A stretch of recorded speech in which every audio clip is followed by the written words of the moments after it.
हमारे साथ हैं बीजेपी के नेशनल सेक्रेटरी मनजिंदर सिंह सिरसा साहब। सर, हम देख रहे हैं किस तरह से जो ईडी ने समन्स भेजे अरविंद केजरीवाल पे, उसको लेकर राजनीति काफी हो रही है। आम आदमी पार्टी ये कह रही है कि बीजेपी चाहती है अरविंद केजरीवाल को रोकना। 2024 के चुनाव के कैंपेनिंग को लेकर आप उनका इस पूरे मामले से कोई लेना देना नहीं है। उनका ये भी कहना है कि ऐसा तो कोई स्कैम हुआ ही नहीं है। पहले तो मैं उनकी राजनीतिक स्टेटमेंट का जवाब देता हूं। किस चीज के लिए रोकना हमने अरविंद केजरीवाल को? कितनी लोकसभा में सीटें अरविंद केजरीवाल की? अरे भैया, लोकसभा में एक उसकी सीट है। कौन से चुनाव में हम उनको रोकना चाहते हैं? वो इस बार वैसे नहीं रहने वाली। दिल्ली में उनकी जमानतें जब्त होती हैं, तो हमने किसके लिए रोकना उनको? एक, क्या बीजेपी चाहेगी तो रोक सकती है? ये तो संविधान के तहत बनी ईडी का काम है। हम कैसे रोक सकते हैं? अगर चाहें भी किसी को रोकना होता, अगर बीजेपी के उनको रोकें जिनकी सीटें आनी चार। इस बेचारे की तो आनी ही कोई नहीं है। दूसरी बात, यही बहाना इन्होंने पहले लगाया जब गुजरात चुनाव हो रहा था। कह रहे थे मेरी तो परसेंटेज ऑफ वोट बढ़ रही है जी, मेरी और 3% वोट बढ़ गई, मेरी और 4 बढ़ गई, मुझे ईडी ने बुलाया। तो अच्छी बात है ना, आपकी तो सारी वोट बढ़ जाएगी, फिर भाग क्यों रहे हो? लोगों को तो ज्ञान बांटते थे। जब संजय सिंह की और मनीष सिसोदिया की बारी आई तो बोले नहीं नहीं नहीं, ये तो शहीद भगत सिंह हैं, ये तो जेल में जाएंगे, हम तो जेल में जाके करेंगे संघर्ष। अब हवा निकल गई।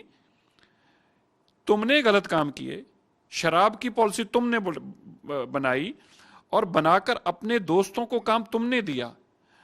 और बड़ी बात क्या है, जिनका बर्थडे का और एनिवर्सरी का केक काटने जाते थे मिस्टर अरोड़ा, वो दिनेश अरोड़ा ही तो इनके खिलाफ गवाह है, जिसने बताया कि कैसे कैसे पैसे का लेन देन हुआ।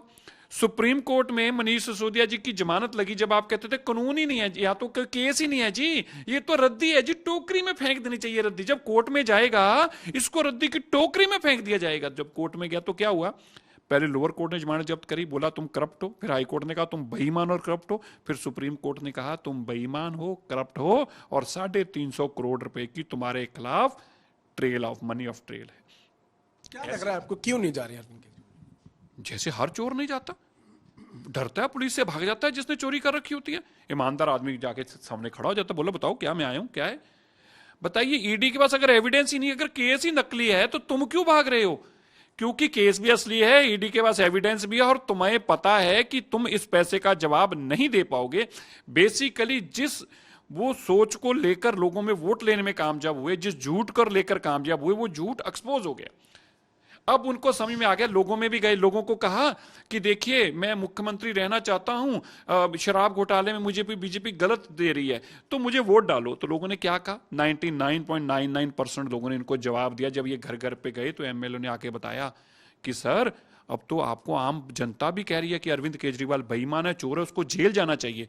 अगर आप कुर्सी पे बैठे रहेंगे हम आपका साथ नहीं दे पाएंगे, लोग हमें पीटेंगे, ये तो गलत करा लिया आपने, लोगों से सर्वे करा लिया। अब केजरीवाल जी फंस गए। उनको पता है चोरी के मुकदमे में ये जो शराब घोटाले में जाऊंगा तो बाहर नहीं आ पाऊंगा और एमएलए मुझे छोड़कर भाग जाएंगे, मुख्यमंत्री को और भाग जाएगा, बन जाएगा कि कुर्सी भी गई, सत्ता भी गई, पैसे भी गए, क्या बचेगा उसके बाद? इसलिए भाग रहे।